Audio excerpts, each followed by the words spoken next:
programming using C++. I will cover all the lecture series on C++ features like objects and classes, constructor, inheritance, polymorphism, and file handling in C++. But first, starting from the first lecture series, we will cover about the classes and objects, how we can use classes and objects in our C++ programs, and what is the significance of these classes and objects in the C++ programming. So let me start with the objects and classes, starting with the sharing of the slide share. Okay, so what is an object? Object is a runtime entity. Anything can be object, like which is having a thing which is having some properties, some behaviors. That can be an object. Like it can be a place, it can be a thing, or it can be any other thing. Like a student can be object. It is having attributes like name of the student, roll number of the student, and address of the student. Secondly, car can be object. The class of the car is vehicle, and its object is car. It is having attributes like company name, name of the company of the car, Maruti, model of the car, 2000, and mileage of the car, maybe 20, 25, or anything else. The third example of object is a bank account. Like it is having attributes, account number, type of the account, saving or current account, and how much is balance in the account, balance attribute. So there can be number of objects. The main base of the object-oriented programming is we can easily map the real world objects with the programming objects, like bank account. Every bank is having accounts. So we can, if we are working on a banking project, we can easily map the bank account into an object in our programs. Like we are, as I am a teacher, I am keeping records of the students. I am keeping the records of students in the form like marks of the students, their addresses, etc. So I can make a student as an object in my program and can record the name, the roll numbers, the marks, and the addresses of the students. Now, how we model these real world objects into our programming? It is with the help of classes. Whenever we are having similar objects, or you can say the objects which are having same properties are treated as similar objects. Like again, in the example of students, every student is having a name, Anil, Sunil, Kavita, Sunita. These can be the name of the students, and every student is also having the roll number. 100, 101, 102, 103. This can be a series of the roll numbers of the students. And every student is securing some marks in the subjects. So their records can be easily kept with the help of classes. Like here in our slide, we are having a class is car, which is having further objects BMW and Suzuki, and a vehicle. Vehicle can be a class and its objects can be a car, truck, scooter, bike, or further we can create some hierarchy of the classes.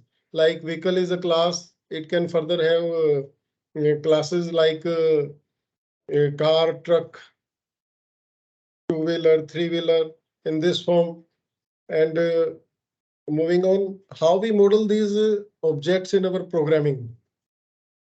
We define a name of the class in the programming, like here the class vehicle. It is having some data members. There are basically two things in the class. First is data members and second is member functions. The data members normally keep the values. These are the data variables, like what is the model of the car, what is the color of the car, what is the registration number of the car. And the member functions are the methods or behaviors which provide services to the user of this class. Like we can move the car in the forward direction, we can move the car in the backward direction, and we can stop the car. There can be number of examples. Like if I take the example of a bank account can have the attributes bank account number and balance in the account and type of the account. It can have services like deposit. What we do with the bank account normally, we deposit some amount in the bank account and we withdraw some amount in the from the bank account. So these can be the services like deposit. Deposit can be a function to deposit the amount in the bank account, and withdrawal can be a function which is used to withdraw the amount from the bank account. Moving further, how we can define what is the syntax of a class that we can define in our programs in C++. So like class is a keyword, then after that, the name of the class. The name of the class can be anything. It is an identifier for the class basically. So moving inside the class, the whole code of the class is put inside the curly brackets. This indicates that this is a block of the class. And we are having two sections which are called access specifier. Normally we are having two sections which are called access specifiers. The whole code of the class can be put either into the private section or into the public section. The private section is something personal to the class, the code which can be used only inside the class or only by the member functions of the class. The code which we want to be private for the class, we put inside the private section of the class. It is like, for example, something like my mobile phone is personal to me and I am using my mobile phone. So it is personal or private thing to me. In the same way, the private thing of the class, private section of the class is meant for only access by the members of the class and the public. Whatever code we specify inside the public section will remain open for all the outside functions. Or we can say that all the outside functions in the main program or somewhere else in the program can access the public code of this class, but only with the help of objects of the class. And the third access specifier is protected, that we will cover in the say lecture series of inheritance, because it is a part of inheritance. Then data members. Data member are the simple variables that are used, that are the attributes of the object. These data members are normally put inside the private section. We can put them into the public also, but normally we put in these data members in the private section. And second, member functions. These are the methods that access the data members and provide some functionality, some services to the objects of the classes. So this is the syntax of the class. Moving further, access specifiers we have already covered, like public members can accessible from outside the class. Private members cannot be accessed outside the class, but can be accessed only within the class by the member functions of the class. So this is the syntax of the class in the example. In class is a keyword, then my class is the name of class, then starting of the curly brackets, and it shows that private and public in blue. It is showing two words, private and public. The class members can be goes under the private section, can be go under the public section. We will cover all these things during the practical. Now example of the class, like it is the simple class program is there. Public in public section we have declared integer variable x, and in private section we have declared an integer variable y. So now here public in public section we have declared integer variable x. This x can be accessed outside the class also, but the y is not is a private property. It is a private property. It is not in the public section. It is a private property. So it can only be accessed by the members of the class or inside the class only.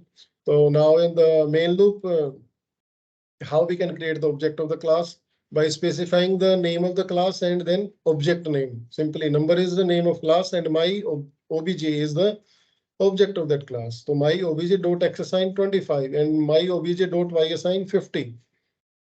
So here we can see that my obj dot x, the value of x assigned 25 is allowed because it is declared in the public section. But y assign 50 is not allowed because it is not declared in the public section. We cannot access the y variable outside the class in our main program. So we will cover all these things in the practical session. So here I am now starting practical session, and simply I will use the Dev C++ editor for that. I will first stop the sharing of the slides and then share, and then I will share my C++ editor. Let me start my C++ editor now. Here we are having our C++ editor. You can use any editor, any compiler for execution of your programs. Like it can be a Turbo C++ compiler, it can be a Dev C++ compiler, or it can be Visual Studio also. But I'm using Dev C++ to demonstrate how we can create a class and how we can create objects of the class. So here I have already written a program, but we will start from the very scratch, and I will show you how we can write a program in C++ and can implement the concept of, let me delete all this thing. So this is the basic structure of the program. I will delete all these things and start from the very beginning. Like I have included these two things. These are the library.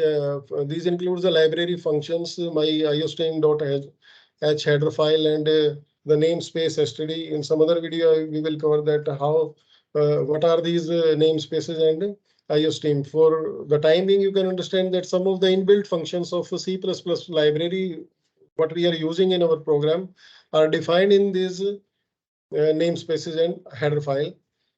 So let us start with the creation of the class. First, write the class keyword, and the name of my class is student. This is the name of my class.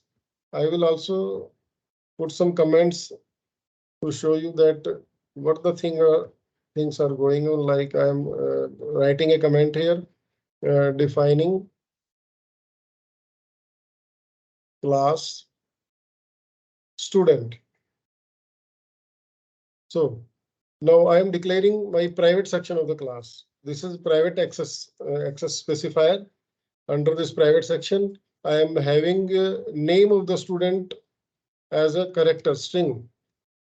I will take it as an array of 25 characters. You can take it more, or depending on the size of the name, whatever you are using in your program. Depending on that, you can declare the size of the string with the help of array. But here I have taken only 25 character array. And then roll number of the, it is an integer. Declare the data type, and then roll number is the name of my second attribute. Then these two things, let us have a look. This is my private section of the class. I have this highlighted lines. This is my private section of the class. I am having name as a private data of the class and roll number as the private data of the class. These two are my data members, which will store some values for the object of this class. But if we do not write this private keyword, if we do not write this private keyword, then by default the members of the class will be private until you specify the public specifier. Like if I'm not writing here, but this is our first program, we will write private keyword here. Sorry, the spelling is mistake. Private keyword, and then my two data members. Now I'm defining my public section. And under this public section, I am creating two functions. The first function is my input. My input function, it will read the values for the student data attributes. I will comment here, reading data member values. Reading data member values. In my input function, I will read the name and roll numbers of the student. I will ask the user enter name and roll number of the student. Okay. And then we will input the name and then roll number. You might be aware of these two functions, cout and scene. Cout is a output statement in C++, which is used to give some message or to display the values of some variables on the screen. And scene is an input function. Whatever is input from the standard input device, that is keyboard in our case, keyboard, whatever values we read for the variable name and roll number will be stored in the data members name and roll number.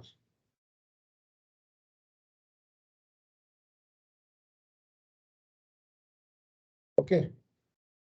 Then moving ahead, we will define second member function, void output. This is my second member function. It will display the values of the students, like values of the object. Basically, student like cout will give a message here. Sorry, it's not enter. Student details. I will write here student details. Whatever message you would like to write on your output screen, you can give out here. Student details and then cout. Name is, I'm writing name is like the value whatever we have stored in our name data member and cout. The roll number is whatever we have given in our variable roll number, in our data member roll number. So we can, I have written here 3 output statements. We can combine it into a single statement also, that depends. But for the sake of formatting the output, I have taken these 3 lines.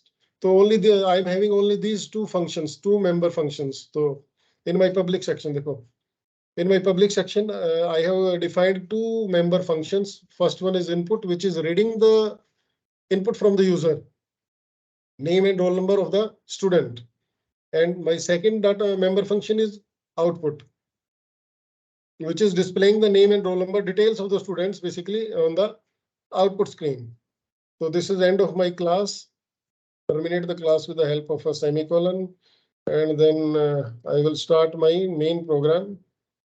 Int main, and now I will declare object of my class. Like I have declared student S1. I am taking 2 objects here, student S1 and S2. I will write a comment here that declaring objects of my student class. I have declared objects of my student class here. Okay, now how we can access the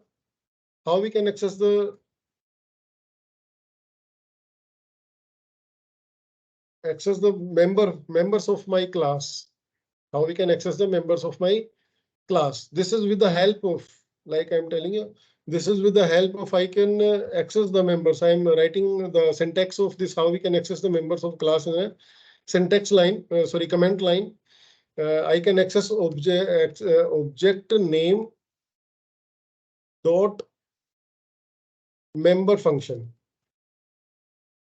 or you can say member name, object name dot member name. So with the help of this syntax, we can access the data members of my class. So here my object name is what? S1 dot. First I want to read the values for the function. I want to read the values for my student. So S1 dot input, and then S1 dot, I want to display the values on the output screen. S1 dot output. So here you can see that here I am writing this S1 is the name of the object. Let me show you. This S1 is the in this highlighted line. This S1 is the name of the object, and input is my member function. So I can access my member function with the object dot member function name. So this is s1 dot input, and then I want to display the s1 dot output. I want to display the object value on the output screen. In the same way for the second object, my second student dot input and s2 dot output. So this is I think we have covered all the things in our program, and now first I will compile it and then we'll check if there is any error or we get our output in the correct format. So let us compile the program and see. Compile it. Yes, there is no error. There is no warning in this window below. We can see that there is no error. So let us check our program, execute it. Then we run our program. So yes, it is giving output. Now see the output screen. Enter the name and roll number of the student. Like suppose I am entering the name of the student is Anil and its roll number is 100. Then it is student details are name is Anil, roll number is 100. So now it is asking for the details of the second student. Enter the name and roll number of the second student. So Nail and 200. Suppose the roll number is 200. And when I press enter, so it is you can see that it is giving output for both of the objects. The student one is having name Anil and output roll number 100, and second object is having name Sunil and roll number 200. So our program is working perfectly, and I think you will be having. Let me format the output. Let us do one thing. We will pull both of the input functions first and output functions in a sequence. S1 dot input and then S1 dot output, then S1 dot output and S2 dot output. Now it will show us the output in the sequence. So let us run this now. Now name of the student is, let me do some more formatting in this. Name of the student, it is asking, and student details are, I am only formatting the output. So when we run this, compile it, and then run the program. Now enter the name of the name and roll number of the student. Here name of the first student is Ashok and its roll number is 1000, suppose, and name of the second student is Sonakshi and its roll number is 2000. So we can see that in our output the name of the student is Ashok, roll number is 1000 in this particular line, and I am highlighting the output. The value of the first object name is Ashok, roll number is 1000, and you can format your output. It can give you output in the different separate lines also. The name of the student is Sonakshi and roll number is 2000. I think now you have got a clear idea that how we can create a class, how we can define a class in our program, and how we can declare the objects of that class, and how we can access the objects of that class in the program, how we can call the member functions in our main program, how we can read the values for the data members of our object, and how we can display the values of the objects. In the next lectures, we will cover the how we can declare array of the objects and can enter the, like here we have taken only two students, two objects, two students. We can, but there are not only two students in a class. There might be 50 students, there might be 100 students in a class. So we can declare an array for the array of objects for that class and can access that. So thank you very much.